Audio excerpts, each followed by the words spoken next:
I've always felt like I'm invisible in my own house. It's like I'm just there.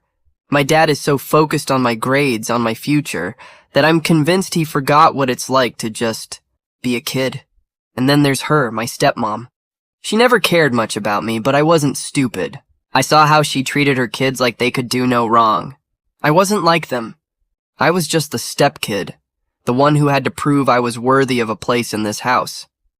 Alex, my dad would always say, his voice stern but calm, focus on your homework. You'll thank me later when you have a good job. I hated it. I hated how he'd never say anything else. Not a single, how was your day? Or are you happy? Just grades. Always grades. No matter how hard I worked, it was never enough. My father couldn't see past his obsession with success. It was like nothing else mattered. And then there was my stepmom. She was so cold. Like there was always some wall between us. I could see it in the way she smiled at her kids, but barely acknowledged me. I'd never gotten one of the rewards she lavished on them, vacations, gifts, attention. All of that was reserved for her children. It wasn't fair, but I never said anything because what could I say? What could I do? I didn't have the right. One afternoon I sat on the couch, head buried in my textbooks, when I overheard them talking. My dad was talking about taking her kids on some trip. Cancun, I think. I don't know. I wasn't listening, not until I heard my name. I don't know, Dad said. Alex needs to focus on his studies. It's better for his future. There was something about the way he said it that made my stomach churn. He never said it like he actually cared about me. It was always about what I could do for him, what I could do for us. I wasn't a person. I was a project. I wasn't enough, not in their eyes. I stormed out of the living room, slamming the door behind me. I couldn't stand it anymore. It was all too much. Hey, what's up with you? Mike asked when I got to school the next day. He was my only friend, and he could always tell when something was off. I ran my hands through my hair, sighing. It's just the same thing every day, Mike. My dad wants me to be this perfect student. Like, that's all I'm supposed to be. And my stepmom? She doesn't even care about me.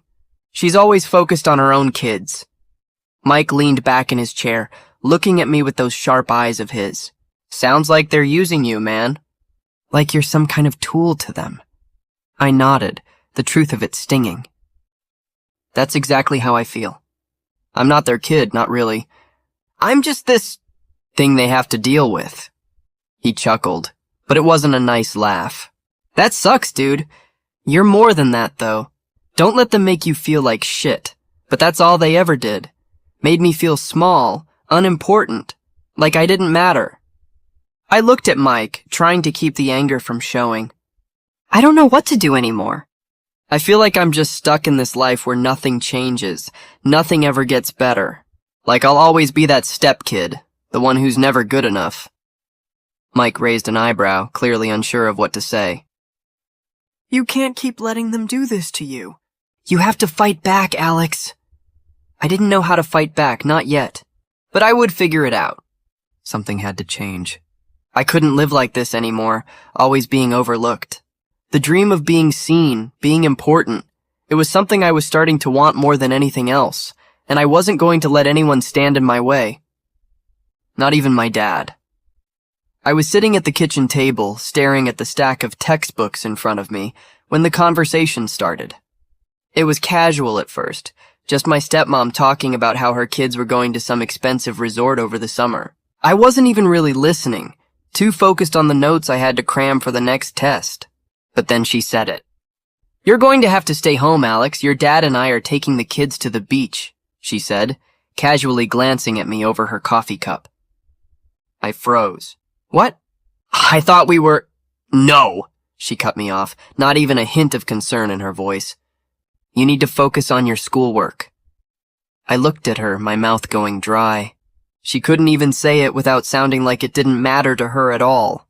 I was a side note. I didn't even get a mention when they made plans. But why? I couldn't help it. I felt my frustration rising. You're taking them, but not me? I know, Alex, she said without any real empathy. But you need to prioritize your studies. You can't always get everything you want. Everything I want? I wanted to be seen. I wanted to be important. But it felt like that wasn't happening anytime soon. I felt my chest tighten. I wanted to yell, to argue, but I didn't. I just clenched my fists and said, "Fine." I got up and walked away, my stomach heavy with something I couldn't explain. Later that day, my dad came home. He barely looked at me when he walked in, not even a hello. I hated how easy it was for him to just pass through my life like I wasn't there. Dad, can we talk? I asked as he walked past me. I could feel the irritation bubbling up. "What's up?" he said, not really paying attention as he set his briefcase down. I took a deep breath, feeling like I was about to explode. I don't think it's fair. She's taking her kids on this vacation, and I'm stuck here doing homework, again. I could feel my hands shaking. The words had slipped out before I even realized. He stopped, finally looking at me. "Alex," he said, his tone stern but tired, "you're not going to get anywhere in life unless you focus. You've got to stop making excuses." "Excuses?" I shot back. "I'm not making excuses. I'm just saying it's not fair. I'm your son too, aren't I?" His face hardened. "This isn't about fairness. This is about responsibility. You need to take your education seriously. That's what will get you ahead, not vacation trips and distractions." "I don't care about the trips," I snapped. "I care about you actually seeing me, about you not treating me like some second-rate kid. You always push me, but you never care about how I feel, do you?" His eyes narrowed. "Don't talk to me like that, Alex. You don't understand how important this is for your future. You'll thank me later when you've got a good job and you're set." I felt my heart drop, every word feeling like a slap. "Yeah, sure. I'll thank you.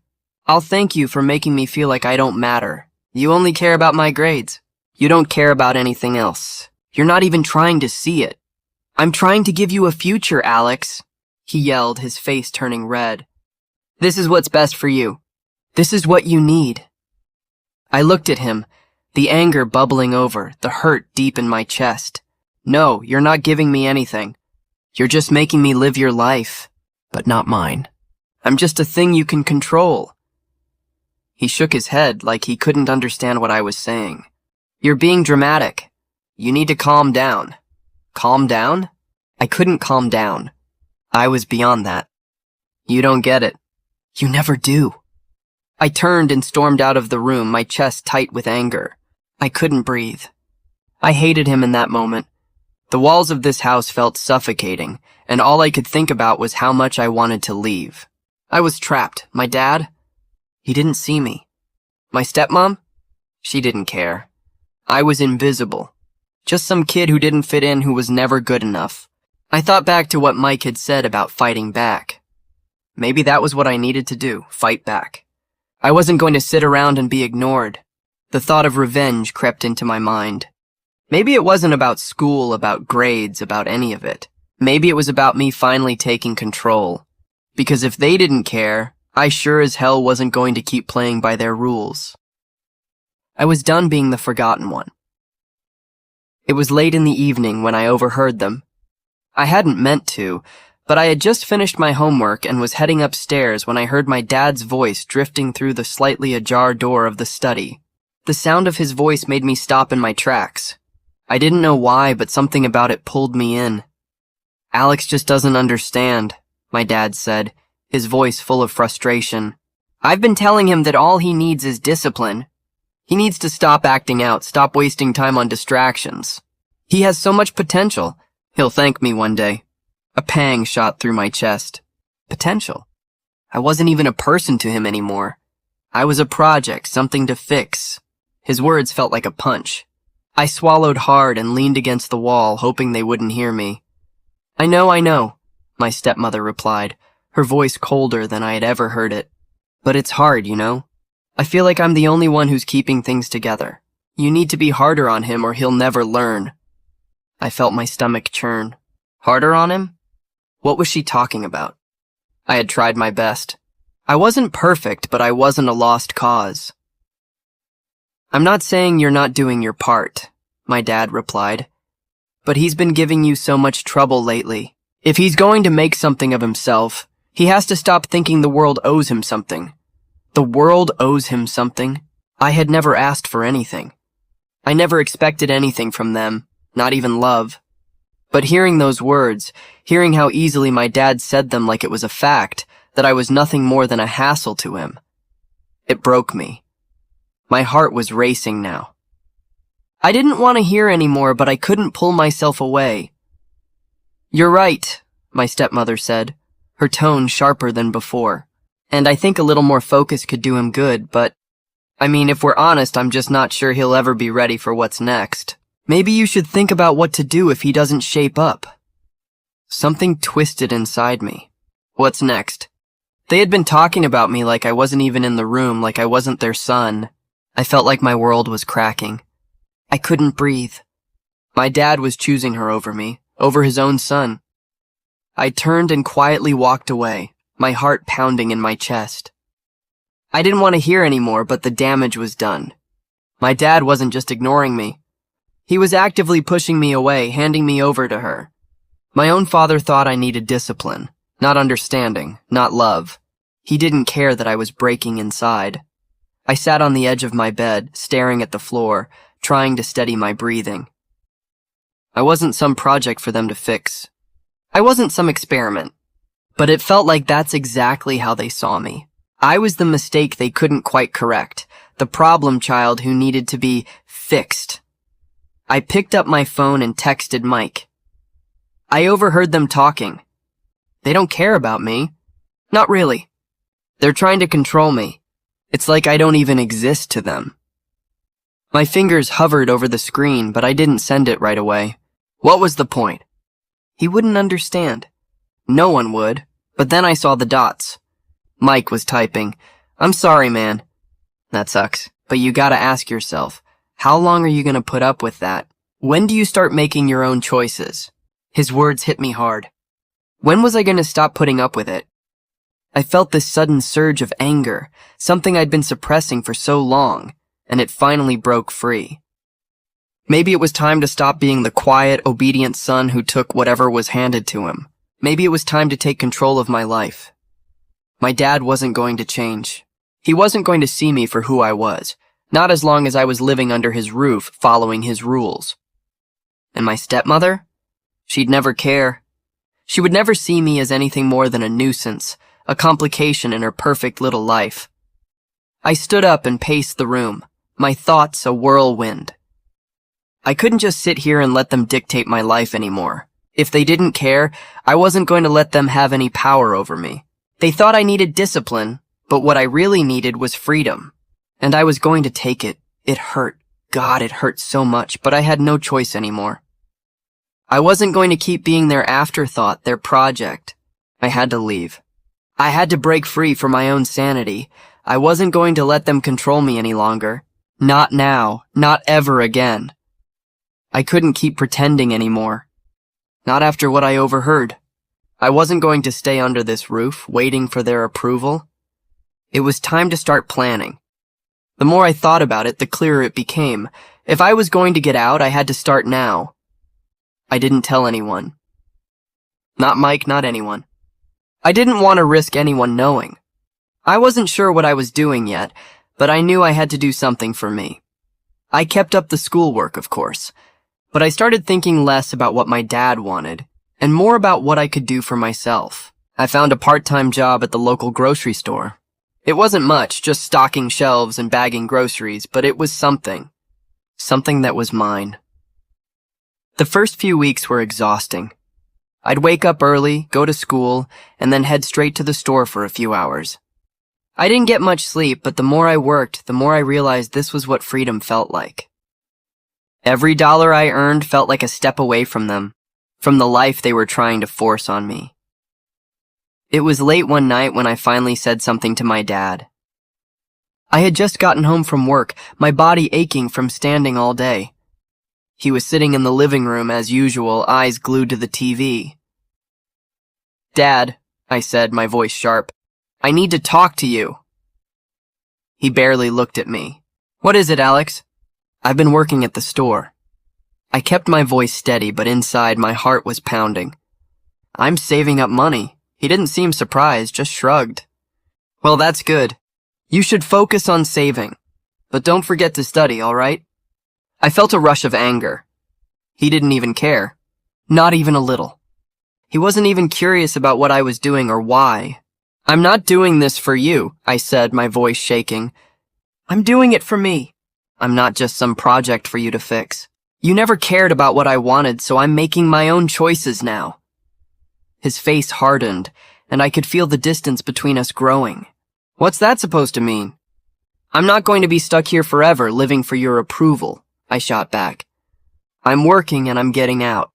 You won't even notice when I'm gone. The silence stretched between us. He didn't say anything. He just turned his attention back to the TV, like he was pretending the conversation never happened. I felt my chest tighten, but it was a good kind of tightness. The kind that meant I was finally standing up for myself. The days after that conversation were strange. My dad didn't say much to me and I didn't care. We passed each other in the hallway like strangers. I didn't need him to acknowledge me anymore. Mike was the only one who seemed to notice the change. He saw the way I was working harder, the way I was becoming more focused. He knew I was planning something, but he never pushed me to talk about it.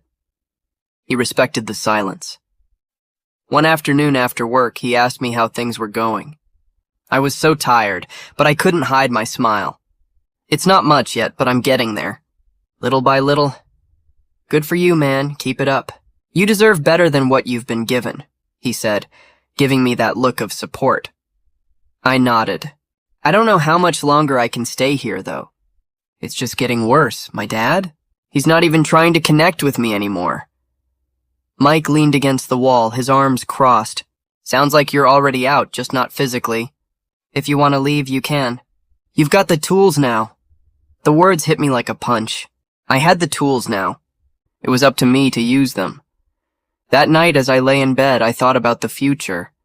I thought about leaving, about starting over somewhere where no one knew me as the disappointment, where no one could tell me what to do anymore.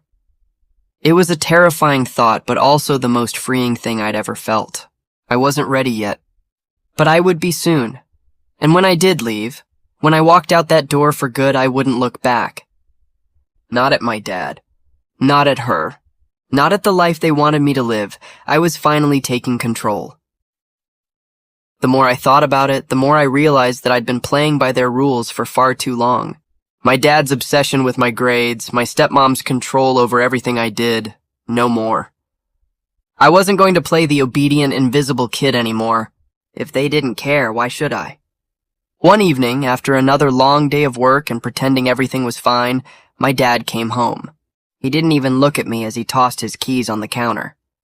I just sat there pretending to do my homework, but in reality, I was already thinking about how I could get back at them. You're still not done with that? He asked, glancing at the pile of textbooks on the table. His voice was that familiar mix of disappointment and disinterest. Focus, Alex, you're falling behind. I didn't even look up. I'll get to it, I muttered, not really caring. You better. I'm not gonna let you throw your future away. Throw my future away? I couldn't hold it in anymore. I shot up from my chair, slamming my hand on the table. You don't care about my future. You care about control. You've been trying to force me into some mold for years, but I'm not doing it anymore. His eyes widened, but he said nothing, too stunned to react. I didn't care. I wasn't going to let him push me around anymore. I left the room before he could respond, my mind racing. I was done with this. I didn't care about the grades anymore. I wasn't going to let him keep acting like I owed him anything. The next day, I focused even less on schoolwork. I skipped study sessions, spending my time researching ways to get out. I ignored the calls and texts from my dad, telling me to get it together. Let him think I was falling apart. I wasn't, but there was more. My stepmom. She had always been the worst of them. Always manipulating, always controlling. I'd been playing along with her for so long, pretending to be the obedient stepson, doing what she wanted. But not anymore. I started doing little things to mess with her plans. If she asked me to clean the garage, I'd leave it halfway done. If she wanted me to be home at a certain time, I'd show up later, just enough to annoy her. Every time I did something she asked, I'd find a way to turn it back on her. And then one night, I snapped. She was sitting at the kitchen table, her cold eyes glued to some magazine as usual. I walked in, not even trying to hide the anger I felt. "You never cared about me, did you?" I said, my voice shaking with rage. Her eyes flicked up to meet mine, surprised, but she didn't say anything. She just raised an eyebrow, waiting for me to explain. "You've never cared," I continued, my voice growing louder. "You never even tried to make me feel like I mattered. You only care about your perfect little family and making sure I stay in line. You think I don't see it, but I do. I know what you've been doing, what you've been saying about me." She leaned back in her chair, calm, like I was just some nuisance she had to deal with.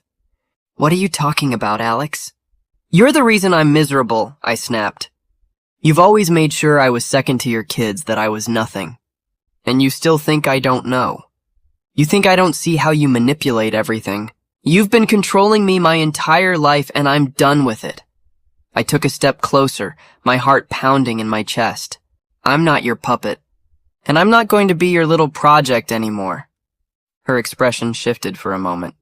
Just a flash of something, shock, maybe fear, but it was gone as quickly as it came. "You don't know what you're talking about." "No, I do. I know exactly what I'm talking about." I leaned in closer, voice low. "And I'm not going to play along with your games anymore. You think I'll always be here doing what you want? Think again. I'm taking control of my life. I'm getting out, and there's nothing you can do to stop me." I stood there, waiting for her to say something, anything. But she didn't. She just stared at me, her face unreadable.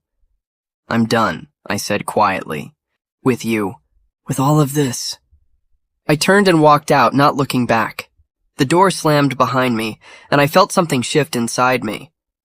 For the first time in years, I felt free. I wasn't their pawn anymore.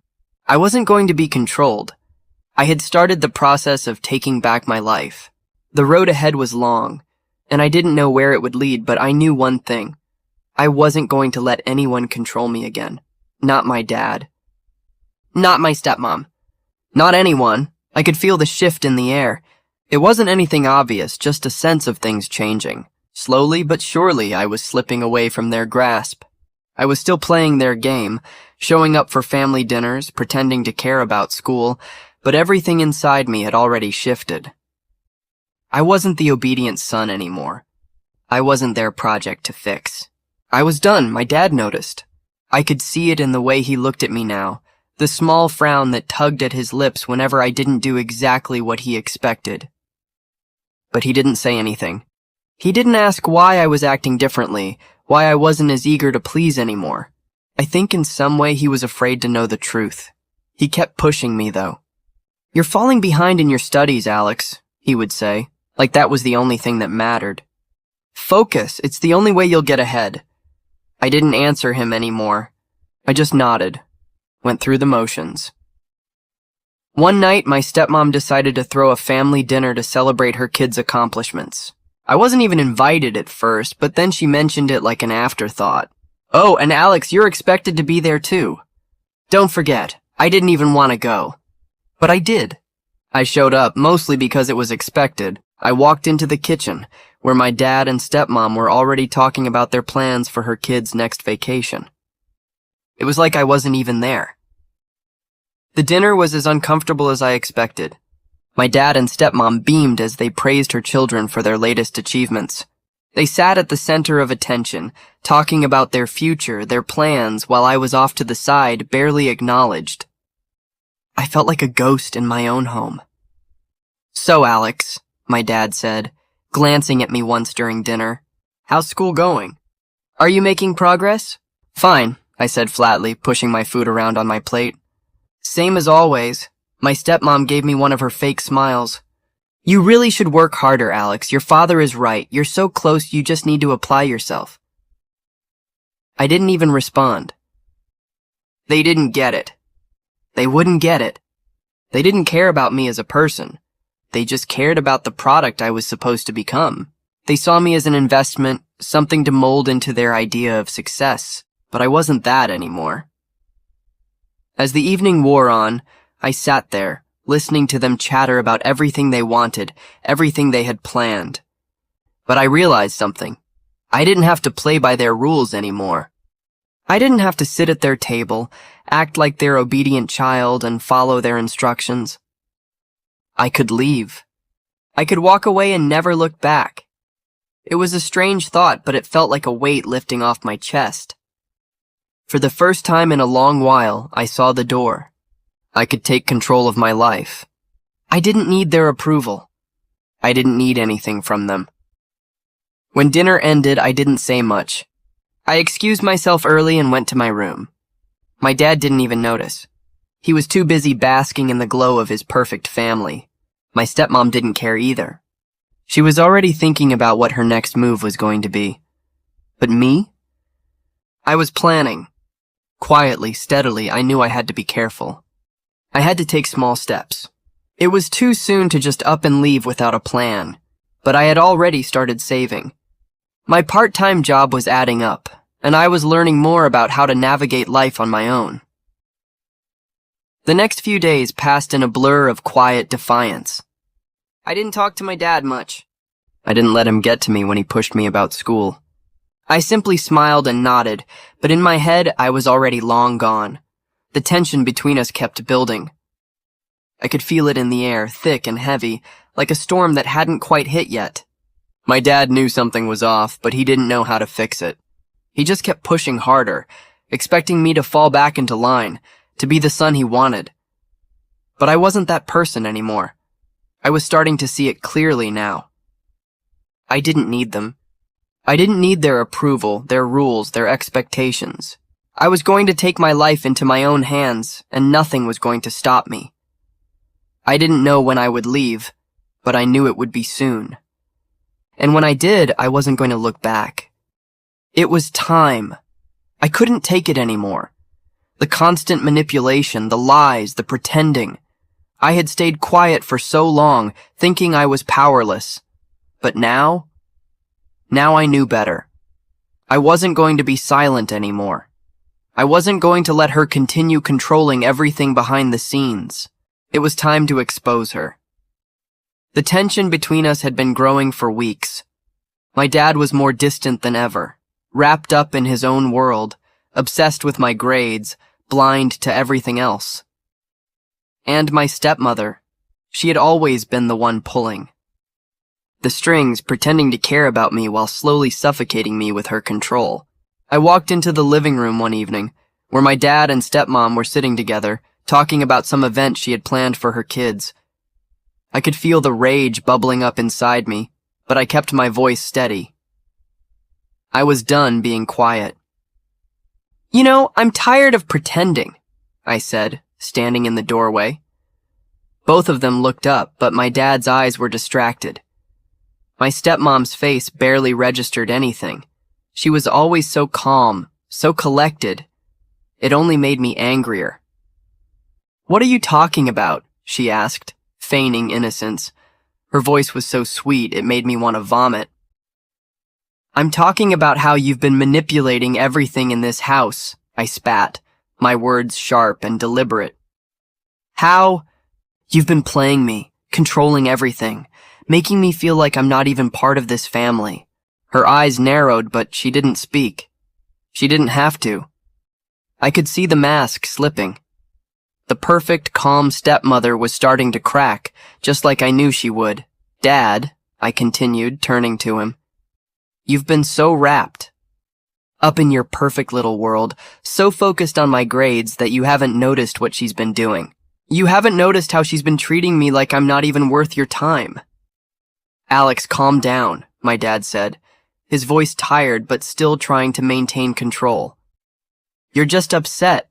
You don't understand." "No, you don't understand," I shouted, cutting him off. "I'm not your project to fix. I'm not a test for you to pass. You've never cared about me, not really.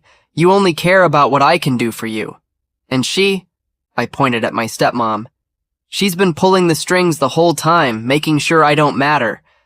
My stepmom stood up, her face twisted with fury now, but I wasn't afraid anymore. I was done being scared of her. "You need to stop, Alex," she said, her voice low and dangerous. "You don't know what you're talking about."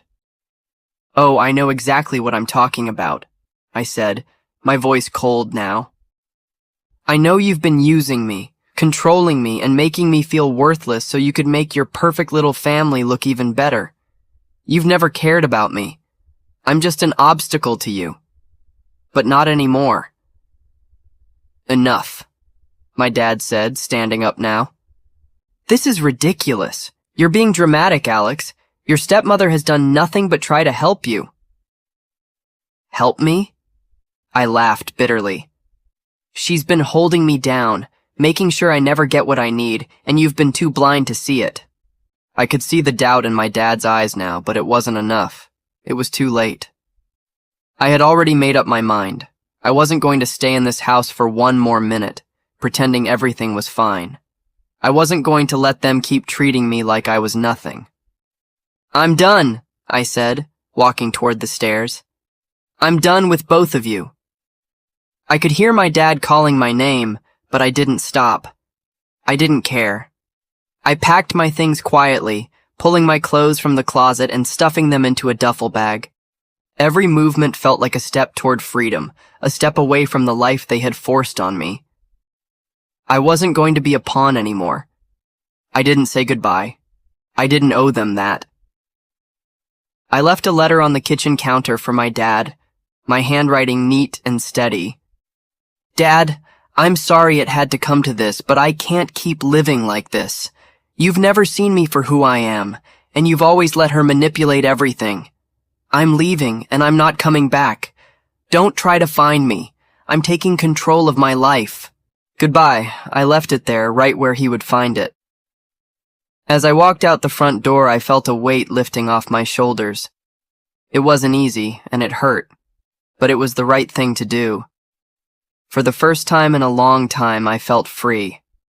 My heart was pounding, my hands shaking, but I wasn't scared anymore. I had taken control of my own fate, and nothing was going to stop me.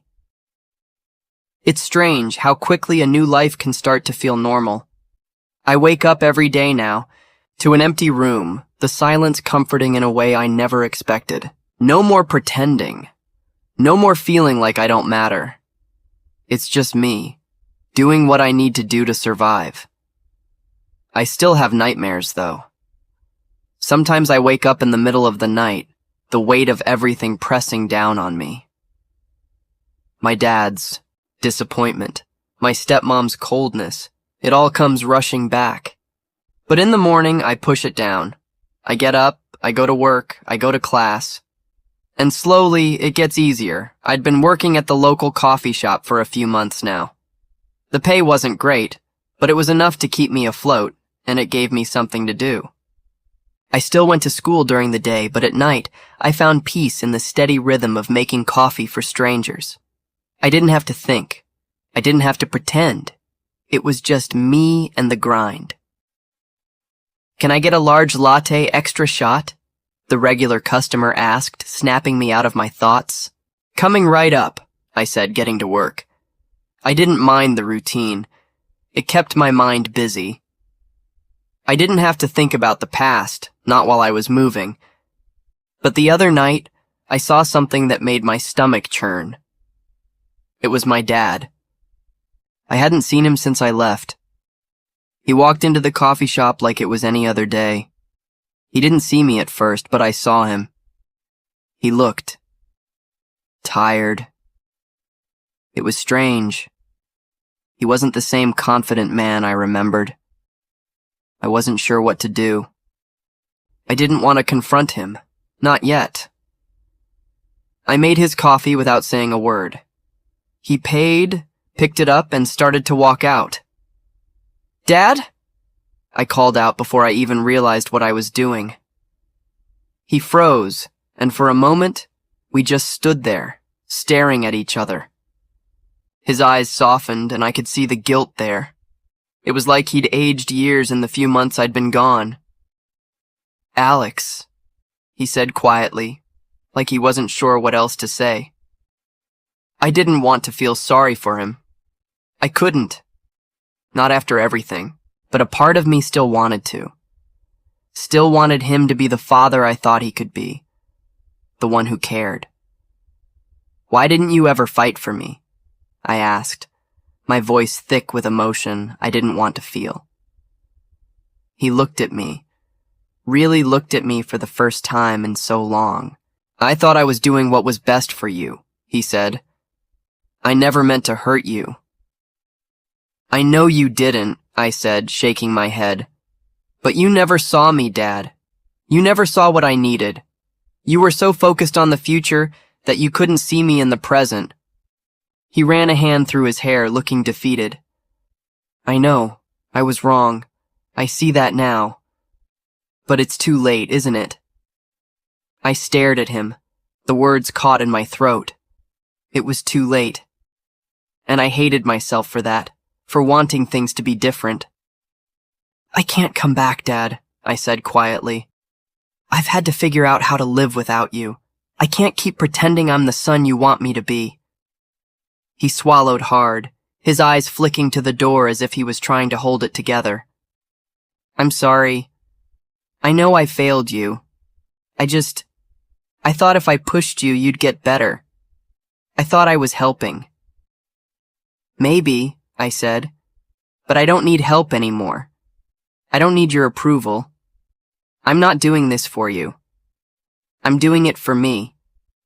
For a moment, neither of us spoke. I could see the weight of my words settle on him, the realization that he couldn't change the past. He couldn't undo everything. "I've got to go," I said, turning away. "Take care of yourself, okay?" I didn't wait for him to reply. I just left. It hurt. It always hurt.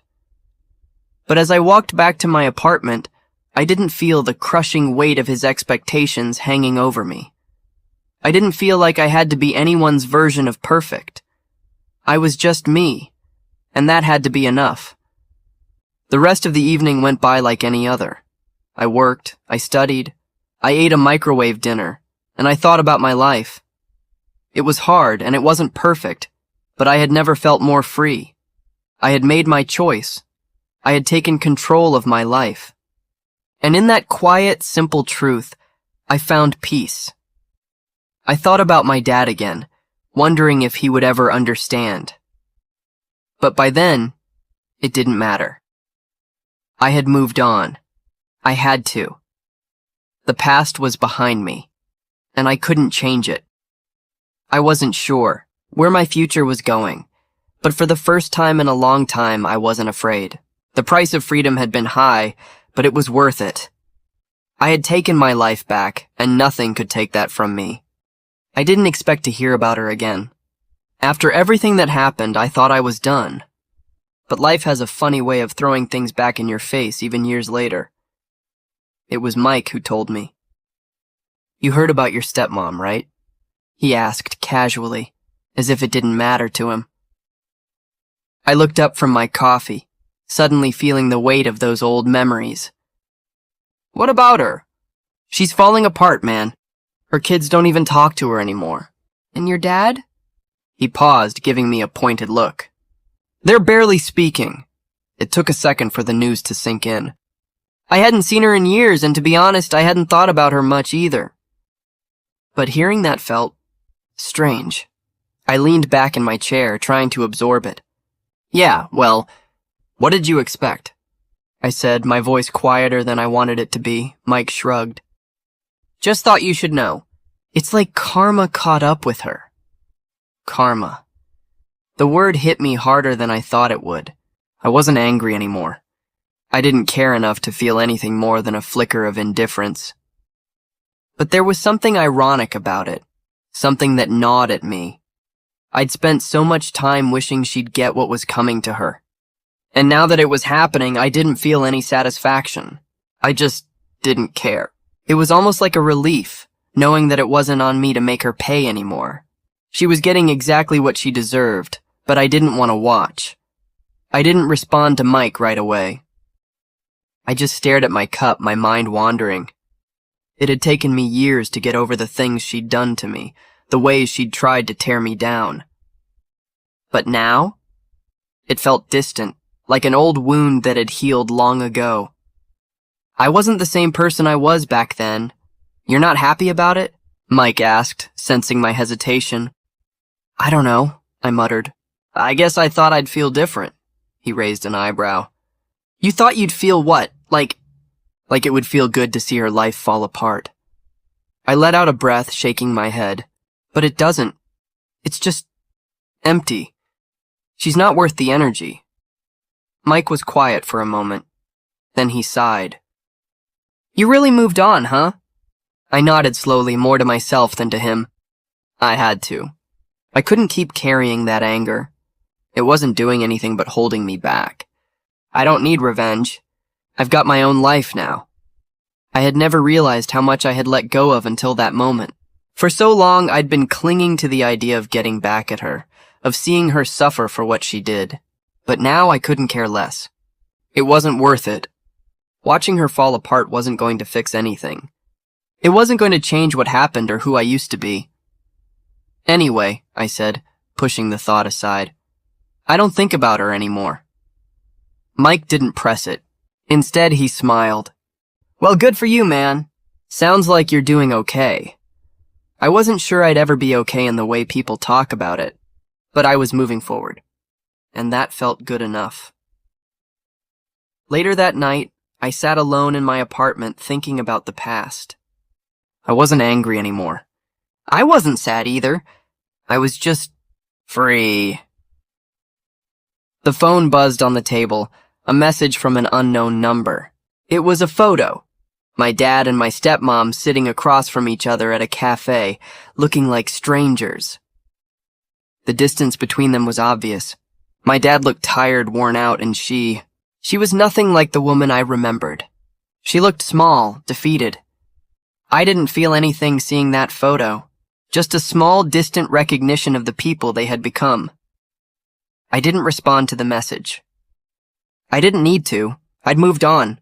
I had my own life now, and the past no longer had a hold on me. Whatever happened to her, whatever happened to my dad, it didn't matter anymore. What mattered now was me. And for the first time in a long time, I was okay with that. It's funny how life just moves forward, whether you're ready for it or not. I've been out on my own for a while now, and it's been hard, but it's been mine. I'm not the kid I used to be, waiting for someone to give me approval. I don't need it anymore. I was sitting at my desk tapping away on my laptop when Mike dropped by for a visit.